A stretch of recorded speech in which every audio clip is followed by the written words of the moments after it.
ऐसे मर जाएंगे कि उनकी मृत देहों की दुर्गंध से दुनिया की हवा में सांस लेना भी मुश्किल हो जाएगा।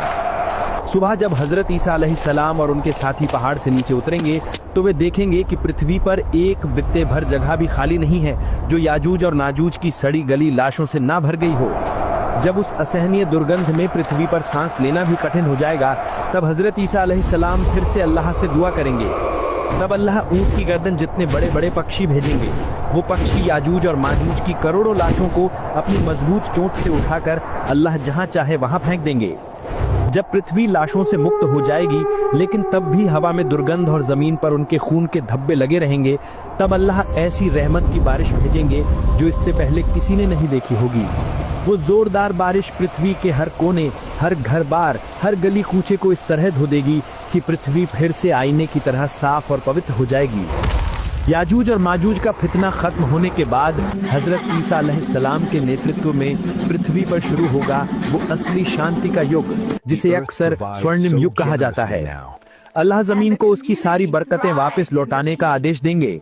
जमीन अपने सभी फल फसल इस तरह उगलेगी कि एक अकेला अनार एक दल के लोग खाकर भी खत्म नहीं कर पाएंगे, और वो लोग उसके छिलके को छाते के रूप में इस्तेमाल करेंगे। दूध में इतनी बरकत होगी कि एक अकेली ऊँटनी का दूध एक विशाल कबीले के लिए काफी होगा। पृथ्वी से हर प्रकार का जुल्म, अत्याचार, ईर्ष्या, द्वेष खत्म हो जाएगा। लोगों के दिल इतने साफ हो जाएंगे कि एक दूसरे के प्रति कोई शत्रुता नहीं रहेगी। हदीस में आया है कि उस समय शेर और गाय एक साथ विचरण करेंगे। बच्चे जहरीले सांप के मुंह में हाथ डालेंगे, लेकिन सांप उन्हें कोई नुकसान नहीं पहुंचाएगा। हजरत ईसा अलैहिस्सलाम एक न्यायप्रिय शासक के रूप में पृथ्वी पर 40 साल तक शासन करेंगे। वो कोई नया धर्म नहीं लाएंगे, बल्कि हमारे प्यारे नबी हजरत मोहम्मद सल्लल्लाहु अलैहि वसल्लम की शरीयत के अनुसार शासन करेंगे। इस तरह पृथ्वी पर एक निखूत शांति और न्याय स्थापित करने के बाद हजरत ईसा अलैहिस्सलाम स्वाभाविक रूप से वफात पा जाएंगे।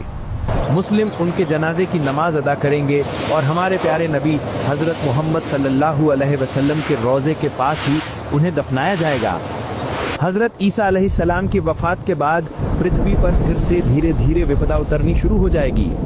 अच्छे लोगों की संख्या कम होती जाएगी और बुरे लोगों की संख्या बढ़ती जाएगी। ईमान वाले लोग एक एक करके दुनिया से विदा लेते रहेंगे। दीनी ज्ञान धीरे धीरे उठ जाएगा और पृथ्वी फिर से अज्ञानता और पापाचार के अंधेरे में डूबनी शुरू हो जाएगी। एक ऐसा समय आएगा जब पृथ्वी पर अल्लाह नाम लेने वाला भी कोई नहीं बचेगा। हदीस में आया है कि उस समय पृथ्वी पर सबसे निकृष्ट लोग ही जिंदा रहेंगे।